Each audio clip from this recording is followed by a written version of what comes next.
On the last episode, number 74, I talked a lot about what I learned from radio school for writing for the ear that really works for podcasting today. And to follow up with that idea, I thought I'd bring on my go-to writing person for a lot of my podcasting work, Shannon Kirk. We started working together almost a year ago now in the late spring of 2023 when I needed to expand my podcast production and consulting company's work to include more writing. You know, from my own show that you're listening to right now, and also a lot of my clients' episodes too, of course. She writes the episode descriptions, comes up with the titles, makes sure that our show notes, blogs, and newsletters are all engaging to read, and double checks all the SEO power for organic growth. And the key thing when I hired Shannon, when I was looking for that writer, was that Shannon knew how to write for the voice. And this is what I always call writing for the ear. So many writers are great at, say, like the academic side of writing. They know great punctuation. They have their way with words. You know, I kind of like that last episode. I was talking about my high school friend, and she was kind of like the walking dictionary. I wasn't looking for that type of writer because when it comes to podcasts, we tend to break a lot of rules in writing. So I needed someone who could run with different podcast hosts' voices. In this episode, you'll get a peek behind the scenes of our thought process for writing and how Shannon breaks down each step when she writes for podcasts. Shannon has always been an avid reader and writer, and after feeling uncertain about where to go with her liberal arts education, she completed a journalism degree in Halifax in Canada. Though she didn't ultimately pursue journalism, that program opened her eyes up to all the ways she might make a living as a lover of words. And that spun off in a roundabout way into content management, where she got to fine-tune her editing and strategy skills. Today, she works for herself as an editor and writer, collaborating with clients who have an eye on social change and the greater good, like me. So we make a really great team. The opportunity for her to work on podcasts with me, a medium that she has really enjoyed for years, was honestly a highlight of her career trajectory, she says. So learning so much, all while honing her ability to write in different voices about a wide range of topics. And yeah, I've been loving her work since we've been working together. So today, we're talking writing for podcasting with my writer, Shannon Kirk, on episode 75 of the Podcaster's Guide to a Visible Voice. So let's go. Shannon, thank you so much for joining me. This is going to be fun because we hang out a few times here and there since we live in the same city and we work together. But now we get to dive deep into our process and our work. So thanks for joining me. Thanks for having me. It's interesting to be on this side of the keyboard or microphone. Yes, exactly. Microphone and keyboard, I guess, for you with all the writing that you do. So just to give the listener an overview of how you and I work on podcast episodes. So I or one of the editors will edit the show first, whether it be a fully completed episode with the intro and outro intact, or it could be a draft version where it's just the meat of the interview and there's no intro and outro because Shannon, you will write all the beautiful things you write, and then the host will take those pieces and use those words for their intro and outro and to tease the episode and stuff. So Shannon, you've gotten the audio now. Let's picture that. We finish editing it, pass it on to you. You've got it. And let's just say for this particular client, you've got to write the title, the show notes, a blog, newsletter. It feels for a podcaster pretty overwhelming. There's a lot to do here. So what do you do first to prep and get started? Honestly, I dive right into listening to the episode. Sometimes there's notes provided. Sometimes there's a bit of an outline that I assume the host has used to create the episode around. And I glance at that if it's there, but I find what works for me best is to just dive in and hear what they have to say. That's what gets the mental juices flowing. Yeah. I mean, I would recommend that too to clients who like write their own stuff is okay, you've done the interview, but you were on like the host side of things. So it's nice to listen to it from a listener perspective. And then, I'm sure like what kind of notes do you take? Yeah, I can imagine it'd be really different and very difficult in some ways to write your own. There's probably an advantage for me coming from the outside of it. I take copious notes. I've always been one of those people who just like highlights the whole textbook, which ultimately is the less helpful. Yeah, is that approach, effective? theoretically, but it's not effective at all in terms of the highlighting. I take a lot of notes when I'm listening to the podcast episodes. I find that that's better, honestly, kind of from a practical standpoint, because I would rather take too many notes in this case, because it's not a matter of flipping a couple of pages back to follow up on something. It's a matter, if I didn't take a note and I vaguely remember what someone said, it's trying to find it in the episode, right? Which is always going to take a long time. So for me, it works to take a lot of notes. But what I'm also trying not to do is create a transcript, because if I was going to create a transcript, I may as well just use the transcript. So I guess I've actually been practicing as I've been doing more and more of these, not taking as many notes, still taking enough, probably taking more than enough, but trying to be conscious of if the host or guest is reiterating a point, which is a totally excellent thing to do in the podcast, but isn't something that I need to, take double notes for. And also kind of trying to plot out what I might write about as I'm taking those notes. With those notes, because you're like, you don't want to write a transcript out, obviously, because we also have somebody else who like writes out the transcript. So like you don't need to do that. You need to focus on like the creative aspect of the writing.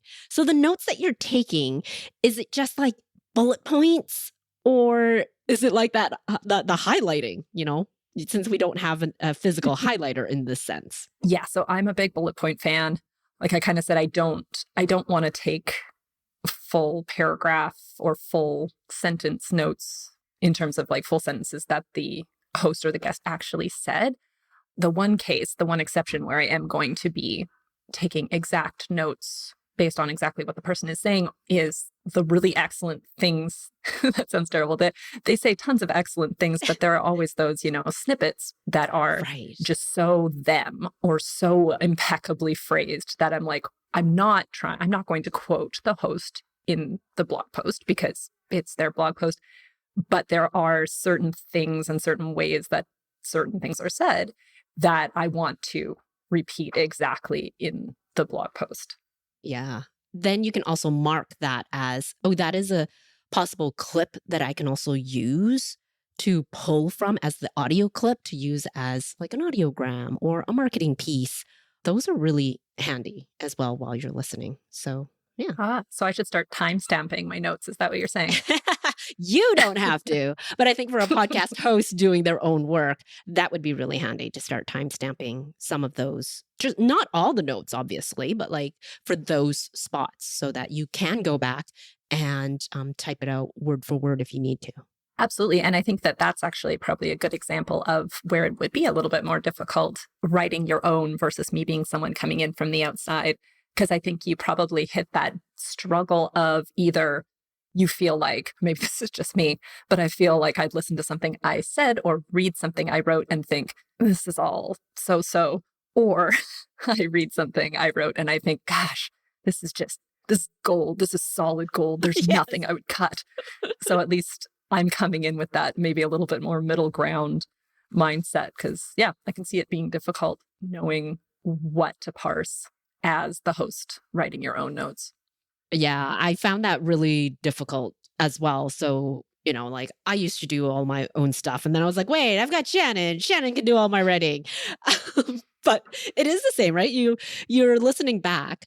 And for me, when you do this show notes portion or the writing for the blog or what have you, you do have to come at this from a listener perspective, because then you can start like critiquing every little single bit of what you've said, how you've said something, and it will just take you down a totally different tangent. But if you come from this from a listener perspective, so like someone who, like you, right? Like you're just listening to this as a listener. You weren't in the creation of the episode.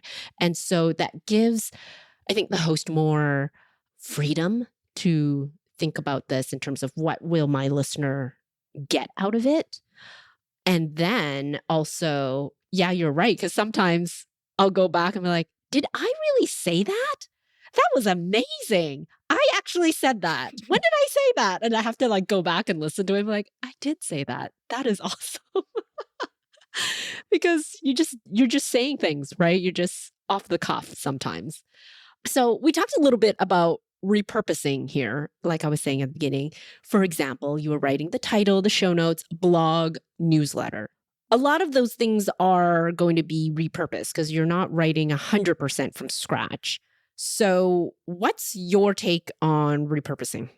The biggest thing that comes to mind for me with repurposing is something that I wanted to tack on when you were talking about the blog specifically, is that with the blog, you have the option. It can be a summary of the episode, but it could also be kind of a standalone piece. There's a potential there if the podcast host wants to turn it into something that could potentially be read in addition to listening to the podcast, not just instead of or to double check something that you heard, right? Right. And that's the big difference that I've noticed when I'm thinking of repurposing it for the show notes, is that the blog doesn't necessarily hit on everything.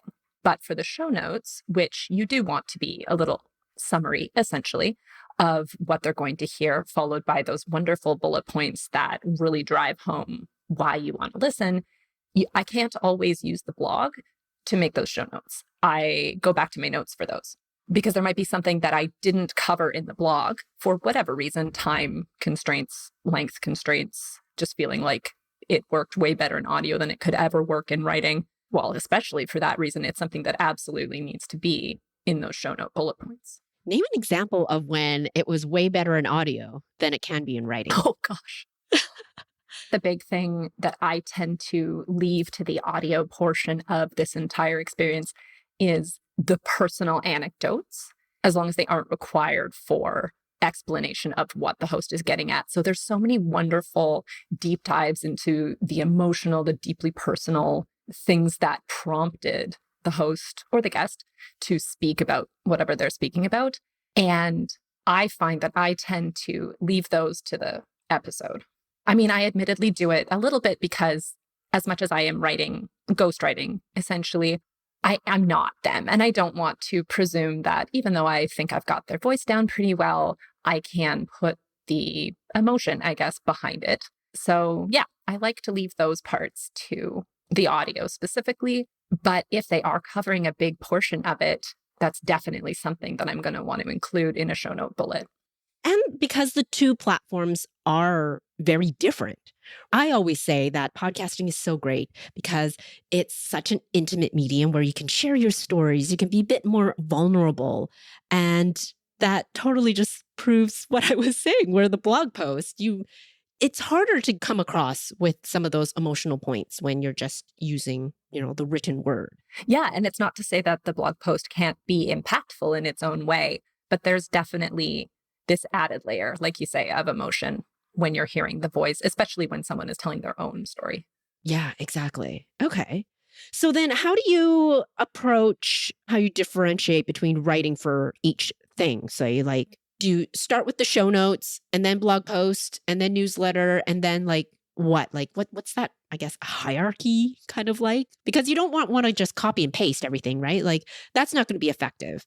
So how do you approach writing for each different thing without having to write fresh things each and every time for each platform? Yeah, so I do start with the blog. I'm still on the fence about whether that's necessarily the best approach or the approach that I would recommend everybody do. And I would have to think about whether it would be different if you were writing your own blog post versus me writing it. If that's a differentiator there too. I find that writing the blog post is what I leaned into first just because it's the bulk of it, literally words wise, not necessarily work wise even, but it's the most words. It kind of gives me the most to play with. And it also lets me really figure out my thoughts about how I want to frame what has been said in the episode.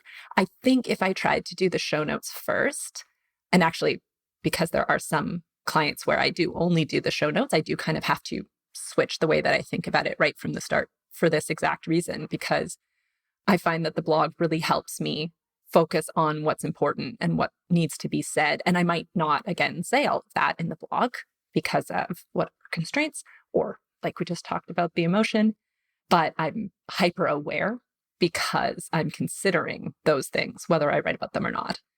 And so then they've all been considered by the time I get to the show notes.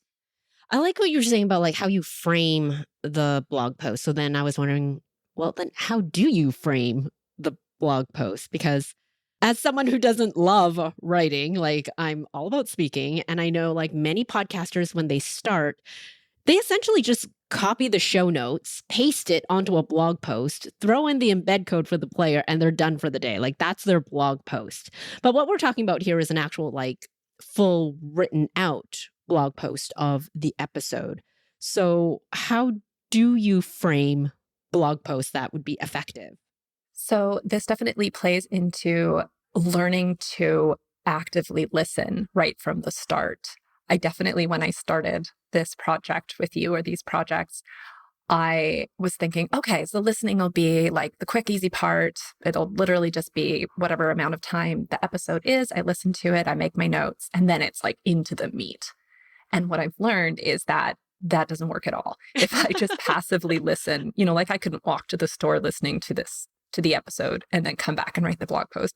It's very, very active listening. Like it's actually as much work as writing the blog post because it's very, very active thinking. I'm kind of fleshing out the blog post in my head. So I do have templates for every single client, and that has helped a lot. I would definitely say that anyone who's creating blog posts or even show notes for their own podcast have a template that they refer back to just with what they want. And obviously, if it's their own, they can tweak it as they go. But I plug in things to each template or to a template when I've made my notes. So I know that I want to cover, I think I've pretty much got it to 3 main things. I mean, 3 is a magic number in a million ways for a million reasons, we know.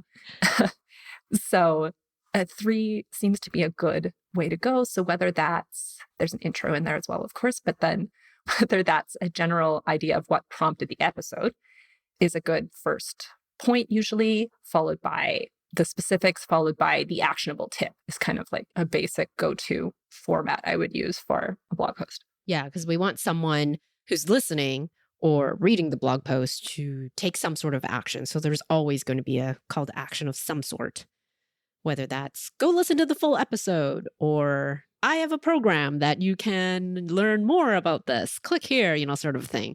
Yeah, having those templates are really, really handy, especially for us where, we've got so many clients and they all want something slightly different. So those templates would be great for just organizational sake when you're doing your own show. Absolutely. Yeah. And so to fill them in, what I have started doing, I find I do this more with podcasts that I am just doing the show notes for, but I do practice it a little bit with ones I'm writing a blog post for, which is in addition to taking the notes, I'm bolding things that I want to be show note bullets or that I think would make an excellent headline or an excellent section. And also I found from a very practical standpoint, bolding or underlining anything that will require a link insertion, whether that's a mention of a previous episode or a mention of a book that they read or a specific person they're referring to. And all of those really help me when I come and I sit down in front of this template and I start building it out. I love it. I think a lot of the time when I was doing stuff on my own, it was just all in my head. And then every now and then I forgot something. I was like, oh, right. So if I had a template, that would have helped me a lot. But now I just have you. So I love it. Yeah, totally. I mean, the template only goes so far too, especially when we're talking about show notes. Like you really do need to, upon re-listening or listening to that episode, think about the most salient things. And then the next step is figuring out how to deliver those bullets in a way that keeps that makes the listener really want to listen. Because we've definitely gone back and forth about that before, where it's be like, discover, and then I just give away the farm. And it's like, oh, wait, it's better actually to be like, discover how to do this or find out why it's important to do this, or learn the 3 secrets around this. And those are great ways to hook a reader. It's kind of like audio SEO. Yeah, exactly. I always like to call it like the teaser. If someone were to read this, would they go, oh, I do want to learn about that? Or, ooh, that does seem really relevant and important. I need to know more. I'm going to click play. So those headers and those bullet points are really the ignition for someone to go, I'm going to hit that play button right now. But then, okay, now that we've gotten sort of like the framework, when people think about writing, they're always thinking about, oh, that's not like the proper way to write things. Or, in my world, it really is about theater of the mind. So how you say something is how I am going to write it, because that's what I learned in radio school. That's something that I talked about in my last episode, in episode number 74, is that writing for the ear is very, very different than writing for, like a blog post or a thesis, or I don't know, like your proper grammar writing, right? I think you've called it like dialogue-esque writing. So how do you switch from people who are like grammatical, proper English to more less formal, but still effective writing? It's an interesting thing to think about, coming from, like, you come from the audio side and I very much come from the writing side, that I always think about it as, dialogue-esque writing, which I've called it at some point. But really, you're very rarely, unless you're writing, I guess, a script for a play, you're probably not going to put those you probably won't even use something like ellipses unless you're really, really making a point, even if it is literally a dialogue between 2 people that you are writing. So there definitely is a difference. And I don't think that you need to lose that feeling of dialogue, of, I'm going to say, speakerly writing, which I'm not sure I actually like that, but we'll go with that. You don't need to lose that by removing the pieces that you might put in for a script to be read on radio. You don't have to have those to keep a dialogue-esque flow within the writing. So while I'm embracing the voice of a certain client, I'm not putting in ellipses and and, the word giggle with asterisks around it or something like that. Pause for laughter, right? Right. But it is definitely still very possible to depict the voice of the person who is speaking. And that goes for me writing for that person or for someone writing their own notes, without putting in those pieces, like those filler words, for example, that are so important to audio, but honestly would be jarring and possibly confusing if they were in text. Yeah, I think like all that stuff that you talked about is more for a transcript. But say if you're writing out the episode description, how do we write it so when we're looking at it to edit, it's not just going to be looking for grammatical things? Say if we have that first draft, how do we edit so that it's more for voice? The biggest thing that comes to mind for me for that is to not remove the you-isms of the speaking. And I guess there's kind of a line you need to find between the you-isms that are, for me, it's a lot of pauses, a lot of saying like, maybe some nervous giggles. So there's those things that can be taken out, but there's also me-isms that I would want to leave in, such as liking to use particular vocabulary, say, or if I say totally or awesome as an adjective a lot, as opposed to fantastic or wonderful. And it may come naturally when you're trying to write for your own podcast, or it could be really hard because you could call all of it into question. But I think the trick is really to not change those. And that's really an editor. You said editing, and that's really what it is. Like, I had a fellow editor say the other day that when you're writing something that has a lot of notes from the client, or this, like it has a literal podcast that I am writing from, it really is editing, almost, not even writing, because you are taking what's already there and you're turning it into something else. Oh, right. I never even thought of it that way. Yeah. I hadn't either. And I thought that that was a very cool way to look at it. So I asked him if he was just an editor or also a writer. And this was his answer. And it really applies to the podcasts because, yeah, you are editing. So you need to limit yourself in making those assumptions that you know better. So it's always a struggle in editing, right? To correct what is grammatically wrong or what is not understandable in the way that it's written versus what you would just say differently. So I think even when you're writing your own show notes or your own blog post, there's so much opportunity to question everything that you said, but some of it is just the way you would say it. So those are the things that are important to leave in to get that dialogue-esque sense that it is you who is talking, even though it's writing. Yeah, exactly. I mean, I know you do this with our clients. Like each of our clients has a very specific voice, meaning they have those isms, right?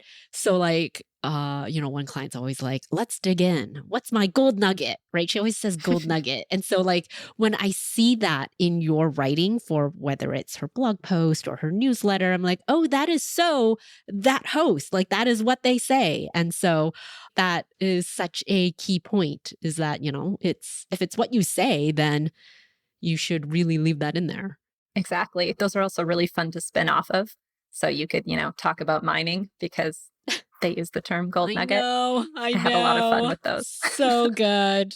When I read those, because we're in our own offices, right? So like when I get that from you and I'm like a little giggle, ah ha ha ha. That's good. That's what I'm going for. I hope that the hosts are feeling the same way or feeling heard. Yeah, exactly. Right. Like that is me. That is my voice is what we're aiming for when we do this work.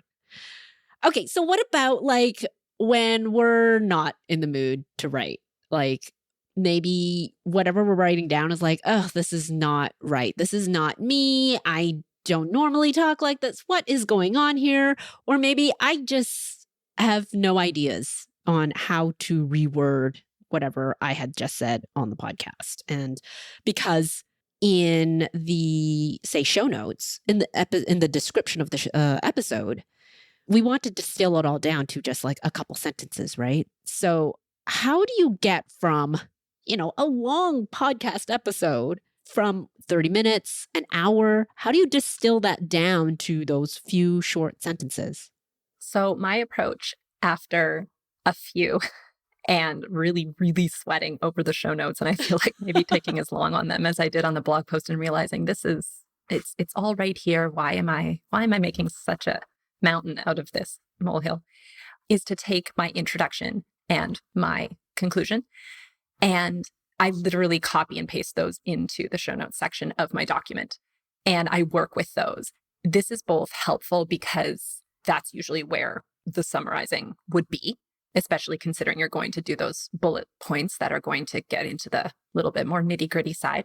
But also, it has interestingly helped me before realize that I need to rework my introduction in the blog post or rework my conclusion, because I throw it in my show notes and I take a look at it and I go, I feel like this still is not the crux of this episode. Then I have to go, wait a minute. If it's not the crux of the episode, then that's a problem with the intro to the blog as well. But that's where I usually start, is I take the intro and the conclusion and I work with those to create the show notes description. Yeah. That makes sense. I like that. Because sometimes, people have writer's block. They think like, what was the whole thing? I don't know. I know I just listened to it and I have notes, but like, how do I sum this up? So I love that idea of you're not going to sum up the whole thing because you've already done a bit of that. You're just going to sum up the intro and the outro, the conclusion. So, but then you still have to come up with something for like the title at this point. How do you spark ideas for that? Titles have always been something that I struggle with when I was considering going into newspaper. That was one of the big things in school that I was like, I can't do newspaper. Everything's on a deadline. And I mean, I'm stuck on the title for 45%, 75% of the time that I'm supposed to have this. A keyword is always where to start. Our clients, they almost always have a pretty darn good, if not excellent, working title thought out, or maybe that's yours. I don't know who to give that credit to, but I'm definitely always playing off of that. But there should always be a keyword. I think if you struggle to find 1 to 3 keywords that describe your episode, then your episode probably isn't as focused as it maybe needs to be. I'll let you decide that though. Yeah. Identifying 1 to 3 keywords that describe your episode is definitely the place to start for a title, because at the end of the day, it is SEO. I mean, you want it to be engaging, you want it to be catchy, you want it to be quote unquote clicky without, being clickbaity. Exactly. Although clickbait is sometimes lying, so I hesitate to to use that term. But so you want it to accurately and interestingly depict what they're about to listen to. So are you going more for SEO here versus like something catchy and fun, right? Because I think maybe that's what people are worried about when they're like, I'm not really creative. This doesn't like quote unquote sound good. A simple title is okay a lot of the time. So if your title is How to Get Over Your Fear of Public Speaking, it's telling them what to expect. Yeah, totally. Yeah, it's indicating exactly what they're going to learn. I think that that is completely fine. I also definitely know that people might read that and think that's really boring. And I think the boring part is where maybe your own spin, your own flair, that dialogue-esqueness again comes into it. Because I think from a SEO perspective, something like I don't remember what I just said, how to get better at public speaking is excellent. It's concise. It has your keyword. It's what somebody is going to like plunk into Google. Exactly. And that's basically how I always describe SEO in general, is think about what someone's going to be searching. But there's definitely a lot of space for having more fun with it. I know titles can get really long, especially if you're going to be including the name of the person you're speaking to or something like that. And I don't think that that's necessarily a bad thing. Obviously, depending on where they're going to show up or which platform, there's probably best practices for that. For podcasts specifically, I guess I'm assuming that the title of your blog is going to be the same as the title of your podcast. And I assume that there's some space for that not being the case too, being able to name your blog something that isn't exactly what your podcast episode is. But yeah, I would say short and sweet and to the point is totally acceptable. Having more fun with it is potentially going to engage more people. There's no question about that. Yeah, I always go with SEO more than anything else. And for like podcasting wise, I always recommend to clients, if they have a guest, put the guest name at the end, because a lot of apps truncate the title. So you only see like the first bit of it. And most guests that you bring on aren't well known enough that, they want to see that name right off the top. They want to know, like what you were saying, the keywords.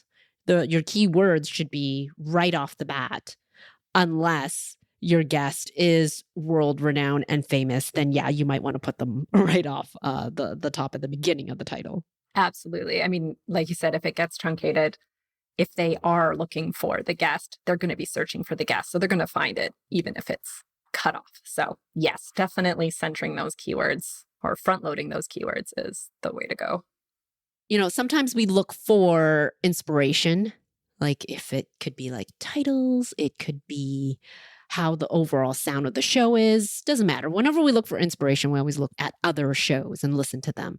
For the writing side though, it still boggles my mind sometimes that some shows barely have any show notes. And for me, show notes is really important because for my world, I like to have show notes being the description of the episode, bullet points of important takeaways, links for things that you mentioned. These are all things that we had talked about. But I know not everybody follows that sort of a format, but I love them because I know it's useful for SEO, for those podcast listening apps, but also because as a listener myself, I go to these show notes and I wonder maybe like, oh, what was that book that they talked about? Or, oh, they mentioned this amazing tool. What was that again? It's all there on my phone and I can go back and reference it on my listening app because they've put the show notes on their show description in the episode and it's there. And I know not everybody uses the show notes, but I think it makes for a really nice companion as a great listening experience for the listener. And so that's my little soapbox of what I can't believe a lot of people don't even bother putting their show notes. I mean, that's just a copy and paste onto the listening app, onto your distribution page. So what have you seen in the podcasting writing landscape that makes you like go, and cringe? So I'm going to be honest, I don't read the show notes a lot of the time. But I will say that specifically the resources that you mentioned, including the links to things that were talked about on the episode, that I think I agree is so important. And there has been a few times where I've listened and I've gone, oh, right. Okay. They talked about that one book. The person's name or the book title was fairly generic. So I need some more info. Where's that link? And it's not there. Even if they have resources, they've for some reason skipped that one or skipped a few. And that boggles my mind as well. So it's like, it would be so easy to just have that one in there. And if it's stuck in my mind, you obviously talked about it. So where is it? The other thing would be titles, because like I said, those descriptions themselves, I think, go a long way to me finding the podcasts I want when I search, but I don't look at them specifically. But what I do, I scroll through their list of episodes because there's one I wanted to re-listen to or one that I wanted to recommend or share to a friend. And sometimes I can't find it because it goes back to those keywords again, because those keywords, the things that make it stick out in my mind, aren't in the title or aren't in the part of the title that isn't cut off. So that is something that frustrates me when the goal of any podcaster, of course, is to be talked about and shared and re-listened to. So that just kind of puts an extra stress on how important that making the point that you wanted to make early on in that title is so important. And I feel like it's also one of those points where it's, as they say, like, you don't judge a book by its cover. But in this case, I judge a lot about the episode I'm going to hit play on based on the title. Because if the title doesn't interest me, I mean, it doesn't even have to like grab me. It doesn't have to be like attention seeking. But if it doesn't have those, keywords that I'm looking for, then I'm not going to even bother hitting play on it. And that's very true. I do that too if it's a new podcast that I haven't listened to many episodes of yet, and they have a huge backlog. Yeah. And then you're just going to like scroll through and be like, oh, this one looks interesting because of the title. And then you hit play, right? Exactly. And everyone's going to have different tastes. If it's like a science podcast, obviously everyone isn't going to want to listen to the one on mollusks. But if you can snag as many people as you can, then that's ideal. I do want to listen to the one on mollusks. We're going to have a sidebar about exactly. that. Shannon, it's been fun to hang out with you yet again. So as you know, because you listen to my podcast and help write my show notes and stuff, the one question I always close off with all of my guests, what are you excited about podcasting right now? I think the thing that excites me the most, and this is relatively vague, but it's just the vast range of topics that are and that can be, that have the potential to be covered in the podcasting realm. I have been made aware of so many things that I would never have known about, and so many topics that I would never have thought I was interested in, like the science, for example, or the economy, just by the sheer number of unbelievably talented podcast creators that are out there just creating what's important to them. So I mean, that's only going to continue to expand, and I'm so excited for it. Oh, yeah, I know. Me too. It's like there's so many things that we can learn right at our fingertips now that, we all have devices attached to our hip. So yeah, I'm going to learn about mollusks next, I think. I highly recommend it. Okay. Thanks again, Shannon. Thank you so much. This is great. Mollusks. Okay, yes. If you're geeky like Shannon and I, then definitely check out Ologies with Ali Ward. She said this was probably the episode that she was referring to, and it was recommended to me as well from my graphic designer, Emily Johnston. She was talking about Ologies. I don't know if she was talking about the mollusk episode specifically, but Ologies for sure with Ali Ward. And this episode is actually about snails and slugs, and it was from 2018. So we're going to put that one in the show notes because I know some of you are geeky just like us. So you get to listen to that one too if you have not yet. And you know what? Even for me, who, side note, I had a long fear of slugs, which is a long story for another day. But yet, this episode really captivated me. I love her use of audio too. Such an amazing topic. Ologies with Ali Ward. Definitely check that one out. To wrap up from the episode, we talked a bit about titles. So I used to write them before I had Shannon come on, before I recorded the intro and outro. And I felt like that creative spark was delaying the production of the episode, making things very last minute because I kept delaying recording the intro outro because I didn't have a title yet because I needed to record the title in my intro. But did I really need to do that? So now with Shannon in the mix, I don't bother knowing what the title is first before recording my intro because it really doesn't matter. You have your keywords, you have the theme of the episode, so you go with that in your intro. The written title, like she says, it's really more for SEO. So that's great for the reader and for like Google searches. But for the audio side of things, you don't have to say your title and include it in your intro. It's nice to have, definitely. If you do have it, then put that in your work process. But for me, I think it was just like the thing that was keeping me from producing an episode. The title, of all things, was holding me back. So now when you listen to my episodes, you actually don't hear the title. And if you're a longtime listener, did you actually notice the difference when I changed things up in the intro? Let me know if you actually heard the difference or not with the title. And do you actually miss hearing the title? My bet is that no, you don't miss hearing the title because I still talk about the keywords, right? And I still mention the episode number because that does come in handy when listeners still know what they're listening to based on your theme or guest name. And the episode number is there for handy reference. And also a great reminder from Shannon about active listening. This is what I mean when I say you'll listen back to your show, to the episode, and to listen to it from a listener perspective. Not critical of your own voice and how you sound, but what was said? How was that question asked? Was there flow with the story that you mapped out beforehand with your show prep? What was the enticing bit of the whole episode? Where do you want to make a note for show notes? What points do you want to include in your intro and outro? Active listening is really important to growing your show and the constant work it takes to create something you're proud of. So yeah, like for this episode, for my outro, I wanted to talk about mollusks, titles, and active listening. So those are the three things. I'm going to put it here, and that's how I come up with my outro.